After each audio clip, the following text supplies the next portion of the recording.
الحمد لله نحمده ونستعينه ونستغفره ونعوذ بالله من شرور أنفسنا ومن سيئات أعمالنا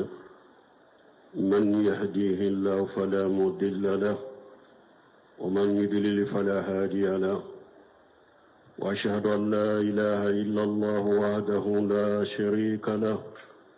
وأشهد أن محمدا عبده ورسوله صلى الله عليه وعلى آله وأصحابه وسلم تسليما كثيرا. أما بعد، عباد الله، حديثنا اليوم بإذن الله تعالى عن 7 يجلهم الله في جله يوم القيامة يوم لا جل إلا جله. عن أبي هريرة رضي الله عنه عن النبي صلى الله عليه وسلم قال: 7 يجلهم الله في جله يوم لا جل إلا جله: إمام عادل، وشاب نشا في عبادة الله عز وجل، ورجل قلبه معلق بالمساجد، ورجلان تهابا في الله اجتمع عليه وتفرغ عليه، ورجل دعته امرأة ذات منصب وجمال فقال: إني أخاف الله،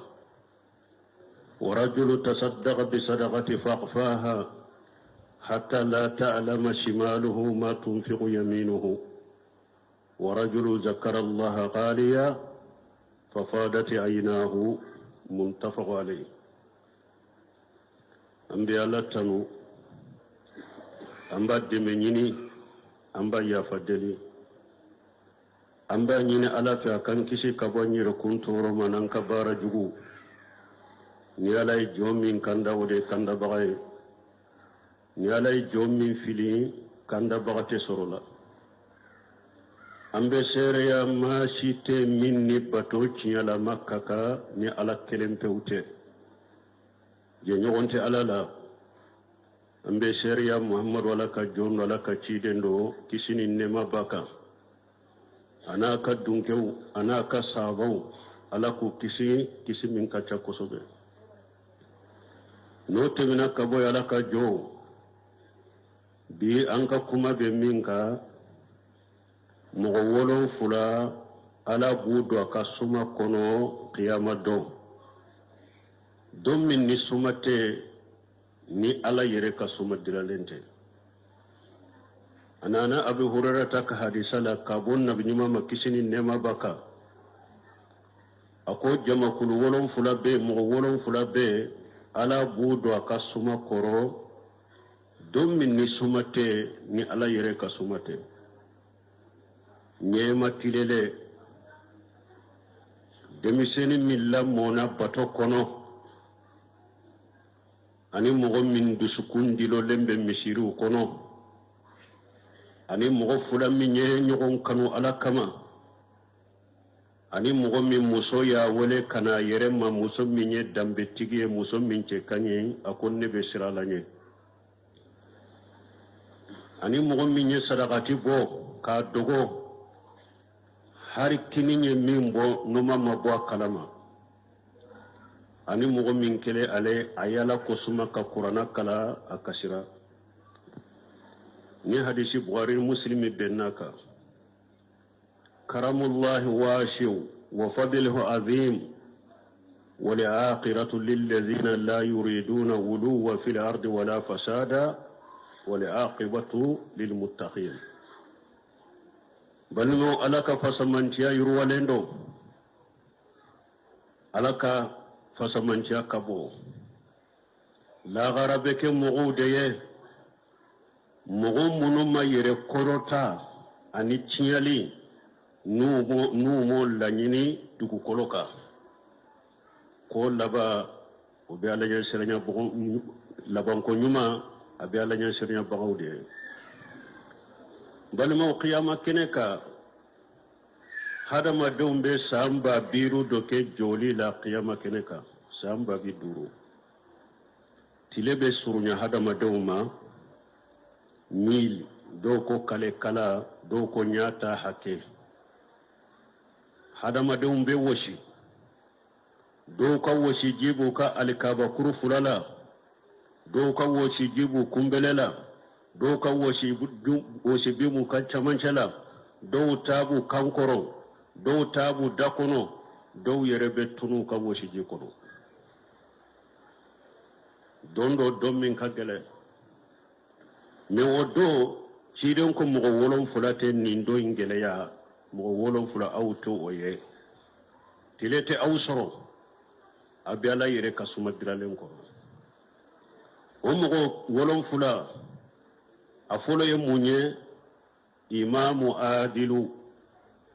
nyema tilele kata jamana nyema bama kana fo duguma kana fo mishiru kono nyema tilele إمام المسلمون الذي يوليه الله عليهم ثم يحكم بالعدل يعدل في الأتاي يعدل أكتل لله أتل أبكيري تيجي نيما مي أبكيري تيجي ني ألاك سرياي أتل لك ديلي كونونا سوني كونونا أتل لك akatilali kononana atilela akatirula atilela hada madon kabara nyugunyala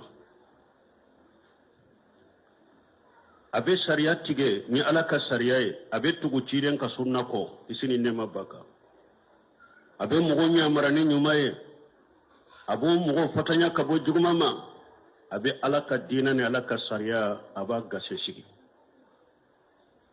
alako ni nyema sugu de ma alladhina immakannahum fil ardi alako ni mugo sugu ni ala ya mafanchia duma dugu koloka uye she soro dugu koloka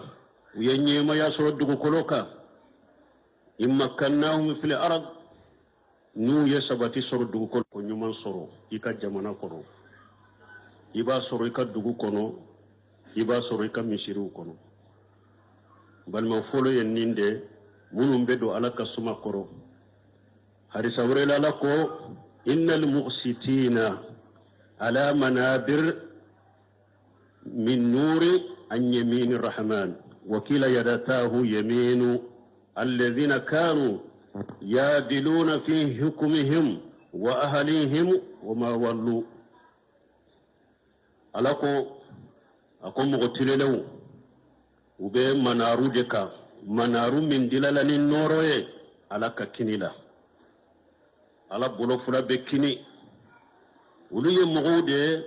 utumbetile uka kirula utumbetile uka demba yaula utumbetile ala aya yere koroshi fulanka foyama aye tawhidi nyini kanyedo ka ke tawhidi ka yere koroshi fulanka foyama نحن نقص عليكم نبأهم بالحق إنهم فتية آمنوا بربهم وجدناهم هدى بل مو كما لو فنانكو على يتنو قرآن كنو سورة الكهف كنو على يتنو التوحيد اللي من يأي كلوغت دونكم من سورة الكهف كنو كلوغت دونكم دمسنو ددو فنانكو ددو على يركو إنهم فتية أكو فنانكو ددو آمنوا بربهم واللي منانو تيجي عليه وجدناهم هدى ني عليه وجيدي كندلا كدوفروكا كندكا لمنما ايا يركروشي كبو جنيالا سابونا في بارة الله عز وجل سبابك وسبابك قبل حرمك على قدمسني فنانكاي اكوي كفنانكاي يكي iki ka koroyanye shigide shidan kun niyamatani maghbunu fihi makashiru minan nas wa shihat wal farao shidan kun niyama fulabe hada maden chaman perdi la ulade tenaya ani tambi bolo wakatimi ni tambi bolo wakatimi wa qala sallallahu alayhi wa sallam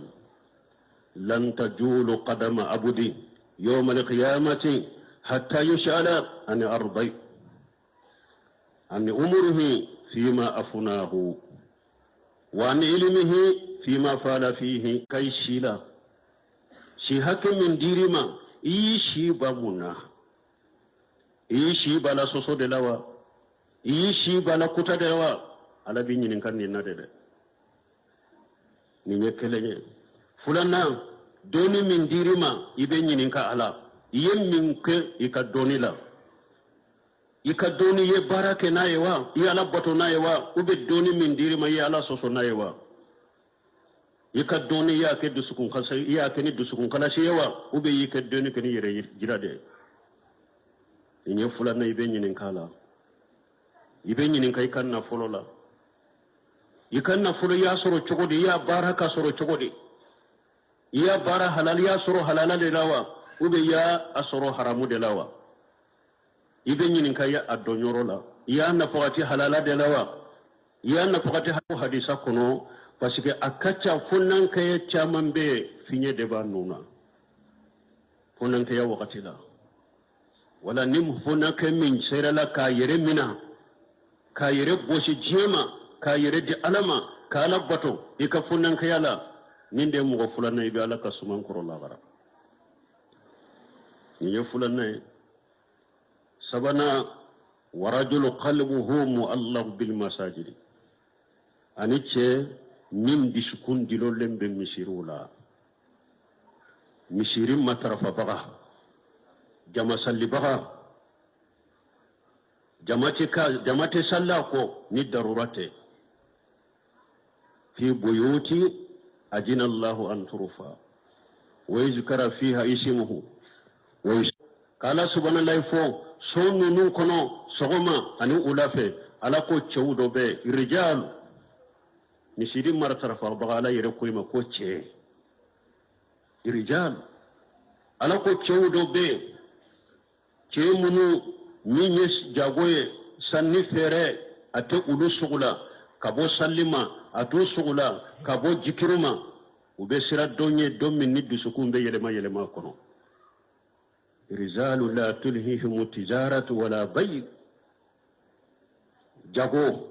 sanni fere atu ulu sugula kabo ala kosumama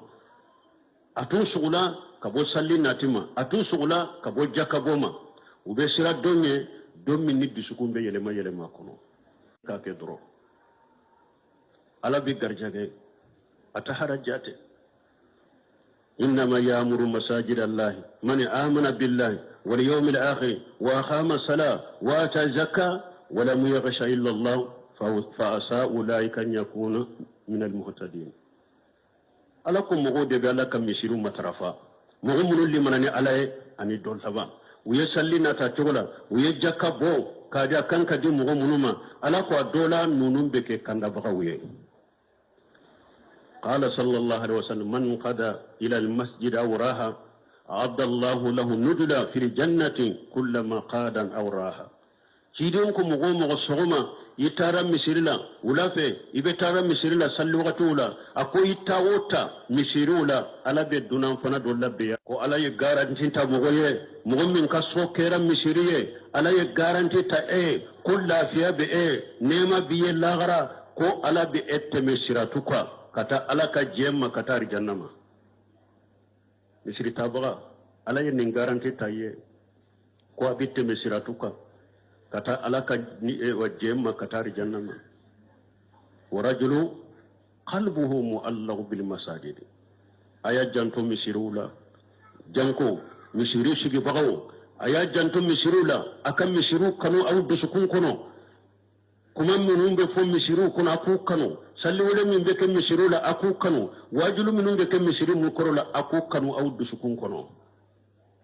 mote sika ke silama ni ka silamiya be dafa foyi ka silamiya jose ni ka silamiya bato uka ni e kera silama misiri goyara misiri mikro kan goyara salli wala goyara silama sugu jumanye ورجل قلبه معلق بالمساجد نين دي مغو سبناي مغو منون بشكون دلو لمبي مسيرو لا مسيرو كانو بولا وبي سلو مترفا مسيرو كنو وبي علاقة سما كرو نين سبناي نانينا ورجلان تهابا في الله سما عليه وتفرغ عليه أني مغو فلا munu nye nyogon kanu ala kama kanu de yu fara nyogon ka tumamu be fara ka bo nyogon na ni sayaye ala kama kanu de yu fara ka bo nyogon na nunun fana be ala ka suma diralen koro la gara ali aqillahu yawma yajbaduhum li badi adu illa almuttaqin ala ko terima ye nyogon jogudi wala tu'minu hatta tahabu awala adullukum ala ma jafaritum tahababutum afsu salama bainakum ciden ko wutte do arjanna kuna bada fona kera mu'minu ye ate shaka ke mu'minu fana abada fo aka nyogon kanu de yalan ka fende fo awyewa min na yake abe nyogon kanu sebo ko oho ciden ko ye foli jense ani nyogon ce al mutahabbuna fi jalali ala manabir min nurin yaqbituhum li anbiya wa suhada hadisa wore kono ala ko mo munu ne nyogon kanu ne ala kama yomale kama do ufana ben noro manara noro la maka hari nabi nyimo be nyabo ufe seede su be nyabo ufe munu ne nyogon kanu ala kama ورجلان تهابا في الله اجتمع عليه وتفرق عليه على نبينا محمد وعلى آله وأصحابه وسلم تسليما كثيرا أما بعد والخامس ورجل دعته امرأة ذات منصب وجمال فقال إني أخاف الله مقدورنا مغمون على كسمة كروكياما دو من نسمة على كسمة دلالنته ويتشيه تشيمي muso dɔ y'a wele ka taa yɛrɛ ma ni jɛnɛya ye muso min danbetigi de ye muso in ye muso in cɛ ka ɲi a ye cɛ kɛlɛ wɛrɛ yɔrɔ la u fila de bɛ ala de ye sabanan ye a ye cɛ wele ka taa yɛrɛ ma cɛ in ko ne bɛ siran ala ɲɛ lew tɛ u b'u ka ɲɛfilaw tanga k'u ka kurusidilaw tanga ka bɔ walimusow ma f'u yɛrɛ ka furumuso u b'u yɛrɛ ka jɔnmuso maralew awa ala ko mɔgɔ o mɔgɔ min ye e ka damu n'i ye damu bɔ wɛrɛ damu bɔ yɔrɔ n'i y'a ɲini ni nin fila tɛ furumuso tɛ i ka jɔn marale tɛ e ye yɔrɔ wɛrɛ de ɲini k'i ka damu bɔ ye min tɛ nin fila ye ala k'olu tigilamɔgɔ ye yadantiw de u tɛmɛna ala ka halala la ka taa haramu la u yadala u ye haramu kɛ awa nin ma kɛ ale ma kɛ o ye سيدكم من يدمن لي ما بين لحييه وما بين رجليه أدمن له الجنة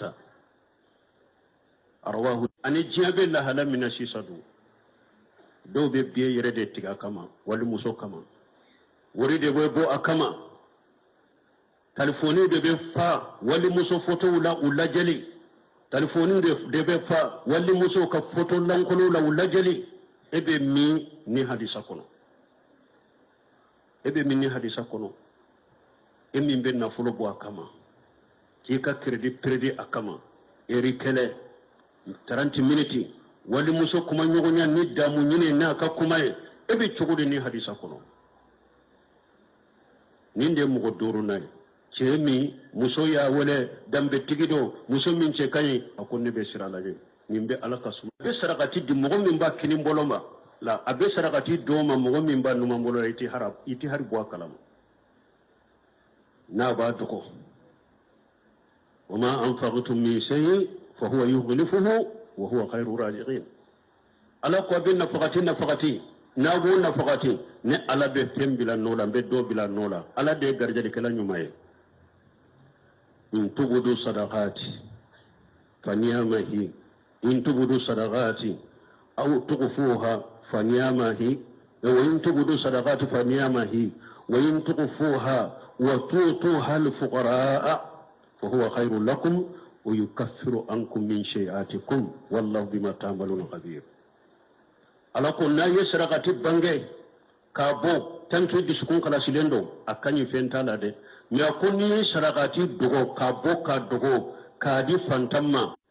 ni kini laje ite foye ni ka barake tawte ni numan laje ite foye ni ka barake tawte ni nyepila laje ni nyate foye fo jahannaba tasuma na nye silembima awa ciden ko yesira laje de aka sarakati do boka bilani ta sumace hari na kera tamaru tilance de ni sebo de la bilini jannaba ce de ika boni alaiki disukun kalasi ninde woro nay wolon fulana warajulu zakara Allah khaliyan fafadat aynahu anice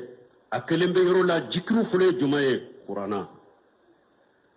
akelembe yoro la ya ka qur'ana ta bekala qur'ana kalan konona la a hakili jignala kan masayala a hakili jignala kan nemala a hakili jignala kan minalila a hakili jignala kan la jabala anye ji fula bora kasira obe hari na te qur'ana kalana akelembe yoro la baki kan miri ala kola baki kan miri lagra la baki kan miri sayala akasira مما عرفوا من الحق يقولون ربنا آمنا فاكتبنا ما شاهدين على كتاب الدنك وتنو كتاب الدنك منو أكون نو يفهم من جينا تشيدن كقرانا نيو قرانا كلوكا من جينا تشيدن ك نو يا مي إبو نيو يده ونيجو de besuru نو بكشي ويتشيا من دو قرانا كنو وبافوانتي الله اللي منني على ikan sebe kafara sere bagauka donc hada maden kele ibe ala kusumala ikele ibe batola ikele ibe qur'anan kalala kakasi fasamanti abade bala ibe mugo wolon fulala mugo wolon fula minni ala bu uddo akasuman koro dom minni sumante ni ala kasuma delalente ambi ala deli amira adaka da din bi rahmatika ya arhamur rahimin سبحان ربك رب العزة عما يصفون والسلام على المرسلين والحمد لله رب العالمين